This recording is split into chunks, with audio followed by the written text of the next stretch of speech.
Hey guys, it's Charlie. It's Friday night, August 7th, and a lot of funny comments on my last video where I was kind of goofing around. And the thing about it is, most of you guys would not know this because you see me ranting at the camera, but I'm actually, as far as my friends that I hang around with, they all consider me an extremely funny guy. I'm always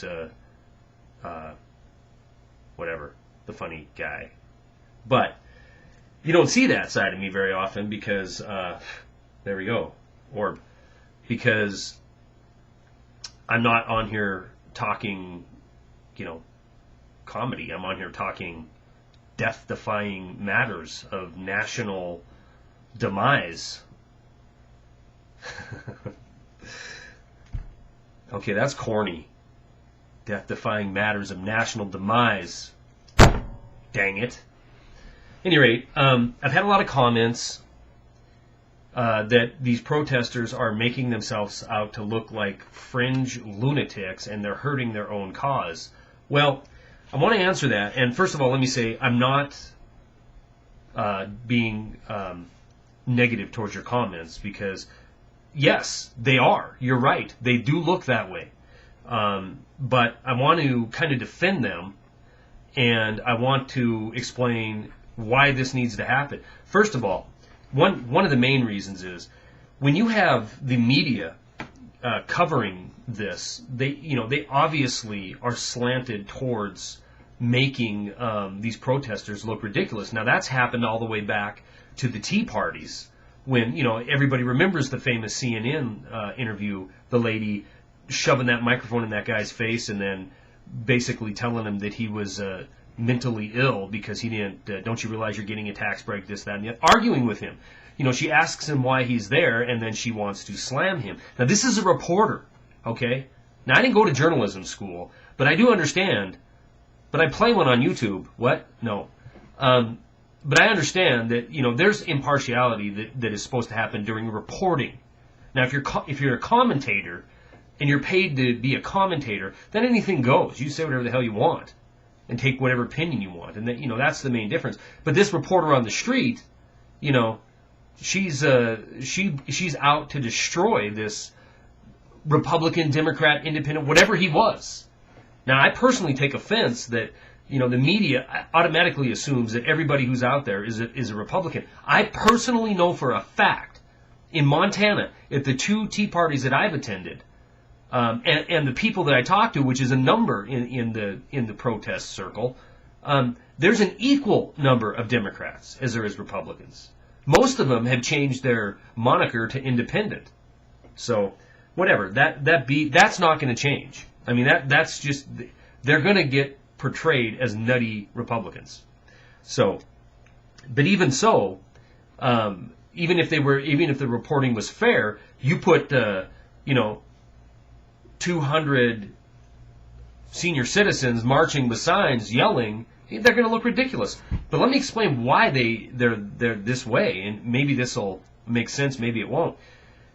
If I told most people in this country still, even with all this going on and all the people that are away, if I told most people that 90% of the news that they disseminate, be it print, audio, video, 90% of it is controlled by 5 companies. They wouldn't believe me. But it's true. If I told most of the people in this country that the number one contributor to the current administration, to the president of the current administration, if the number one contributor was Goldman Sachs, the number one single contributor was Goldman Sachs to the tune of almost $1 million, they would think I was lying. Because our president's on every day talking about greedy Wall Street. It's a lie. This is all a lie. People think that he is the phoenix risen from the ashes of the political quagmire that Bush had created. And it's not true. He's backed by the same people who backed McCain, by the same people who backed Bush, by the same people who backed Clinton. Political ideology is dead in this country. There is no political ideology. Okay? It just doesn't exist. It's a two-party system with one beast controlling it. Wall Street, globalists, international bankers, Goldman Sachs. That's the only political ideology that matters in this country. And that's why you see a revolving door between Goldman Sachs, the Federal Reserve, and the Treasury. Because this elite group, this elite, ultra minority group, these are 50 or so people who the presidents may change, the Congress may change. These people never change. They're always in there. They just shuffle them around. But they're controlling the ideology of these parties. So what happens when we rise to the occasion?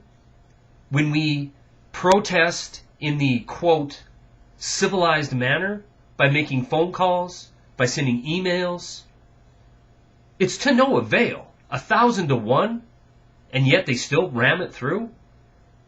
When the stimulus package is brought up and they have 14 hours to read it? And everybody knows. I mean, you wouldn't let your child make any kind of even minutely important decision without teaching him the lesson that you got to think about what you're doing before you jump into it. You would enter into an agreement on an automobile with 14 hours of thinking about it. A marriage, a home purchase, a career. But we're talking about the future of this nation to the tune of $1.3 trillion. A 14-hour decision on a $1.3 trillion stimulus package. So my point is this. When you get civil protest, people calling, emailing, showing up to ask questions in a calm, nice, gentle voice, and you get regurgitated taglines told back to you. But we're 9 months into this now, and these regurgitated taglines are failing miserably on a growing population of this country because they're waking up and they realize that it's lie after lie after lie. And regurgitated taglines are being used to spin the future of this nation away. So they're getting mad and they're saying, don't lie to me. You told me that 8% is as high we'd ever see with this $1.3 trillion stimulus. You lied to me. You told me that it was shovel ready. The jobs were coming. That's a lie. You told me the whole economic world would explode if we didn't give emergency powers to the Federal Reserve and let them pump out trillions of dollars. It was a lie. So people are angry. And they're showing up and they're showing their anger. But let me tell you something. I would never advise violence. I would never advise going to that level. But I think an angry chanting, holding signs, I think that is the beginning. And it's only going to get worse. Because when they bring in their side, when you start getting unions bust in, and you have the Kool-Aid drinking faction on one side and the scared to death populace on the other, and when those two meet, I'm not a screenplay writer, but that's an obvious recipe for disaster. I hope it doesn't happen. Anyway, that's my opinion. That's all I got.